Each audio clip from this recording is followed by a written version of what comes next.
एक बात सोचिए जरा, एक व्यक्ति मुख्यमंत्री से सीधी लड़ाई ले रहा, अपने प्रदेश के मुख्यमंत्री के खिलाफ वो धरने पर भी बैठ गया हो और उसी समय उनके ऊपर, उनके शिष्य के ऊपर कुकर्म के आरोप लगे। मतलब जिस वक्त वो धरने पर बैठे थे, प्रदेश के मुखिया से सीधी लड़ाई ले रहे थे, उस समय वो दो नाबालिग बच्चियों के साथ कुकर्म भी किए। पूरे देश का मीडिया जब शंकराचार्य के ऊपर नजरें रखा था, शंकराचार्य की एक्टिविटीज पर प्रशासन की नजरें थी सीसीटीवी कैमरा लगा के, और सेम टाइम पर शंकराचार्य और उनके शिष्यों ने मिलकर दो बच्चियों के साथ कुकर्म किया, वो भी वो बच्चियां जो उनके आश्रम की है ही नहीं। ये आरोप लगा है शंकराचार्य पर। ये लड़ाई सीधी योगी आदित्यनाथ की और शंकराचार्य की आमने सामने। दोस्तों, ये 18 जनवरी से मामला जो है वो तूल पकड़ता है, जब शंकराचार्य के शिष्यों की चोटियां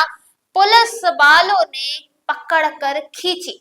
इसके खिलाफ जब शंकराचार्य ने मौनी अमावस्या पर स्नान नहीं किया, धरने पर बैठ गए, तो ये लड़ाई योगी आदित्यनाथ बनाम शंकराचार्य। तो सवाल है कि हिंदू धर्म में शंकराचार्य से बढ़कर तो कोई नहीं। तो वो कहाँ है लोग जो सनातन की बात कर, वो कहाँ है लोग जो सनातन धर्म के पहरेदार, वो लोग कहाँ है जो सनातनी बात करके हर ओर नारा लगाते हैं। क्या अब उनकी भावनाएं आहत नहीं हो रही हैं जब शंकराचार्य के ऊपर कुकर्म के आरोप लगे हैं, जब शंकराचार्य बनाम योगी आदित्यनाथ लड़ाई चल रही? अब वो लोग कहाँ हैं? मैं सवाल पूछ रही हूँ और ये सवाल आपको तीखे लग सकते हैं और बेशक लगने भी चाहिए, क्योंकि हिंदुत्व की बात करके, हिंदुत्व का नारा लगाकर आप प्रदेश में सरकार बना, गौरक्षा की बात करते हैं, गौ माता की बात करते हैं, लेकिन जब वही गौ माता और गौरक्षा की बात शंकराचार्य करते हैं, हिंदुत्व धर्म के जो सबसे बड़े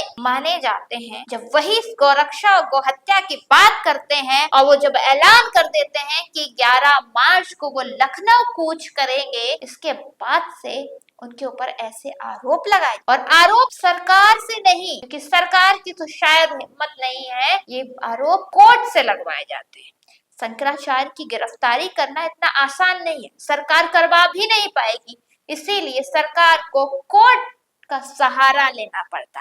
एफआईआर कोई पुलिस विभाग में नहीं नोट हुई, पहले ये मामला कोर्ट में गया और कोर्ट के आदेश के बाद शंकराचार्य के ऊपर एफआईआर, वो भी पास्को एक्ट में दर्ज किया गया। शंकराचार्य, उनके शिष्य और 3-4 अन्य अज्ञात लोगों के खिलाफ पास्को एक्ट में मुकदमा दर्ज हुआ। अब हिंदुत्व के लोगों की भावनाएं आहत नहीं हो रही है? क्या गौ माता और गौ रक्षा की बात करना सिर्फ योगी आदित्यनाथ के मुंह से ही सही लगती है? क्या जब शंकराचार्य जब गौरक्षा और गौ हत्या की बात करते हैं तो उनको बता दिया जाता कि आप शंकराचार्य हैं ही नहीं? दोस्तों, एक बात आप लिख कर रखिए, किसी भी आध्यात्मिक गरिमा को साजिश का शिकार बनाना लोकतंत्र और संविधान की गरिमा के खिलाफ है। ये अब लड़ाई प्रदेश नहीं देश में बढ़ती जा रही है और शंकराचार्य के समर्थन में तमाम धर्म गुरु जो हैं वो शंकराचार्य के समर्थन में आ रहे हैं। यहाँ तक कि उत्तर प्रदेश के 2 डिप्टी सीएम ने भी शंकराचार्य के पट्टकों का सम्मान भी किया। तो क्या समझा जाए, अब योगी आदित्यनाथ इस लड़ाई में अकेले पड़ गए हैं और इसीलिए शंकराचार्य, और वो भी आरोप लगाता है, जो आरोप लगाता है वो आशुतोष तिवारी नाम का, जिसके ऊपर 25 से ज्यादा मुकदमे दर्ज हैं, वो व्यक्ति कहता है कि वो बच्चियां मेरे पास आई थी, उन्होंने बताया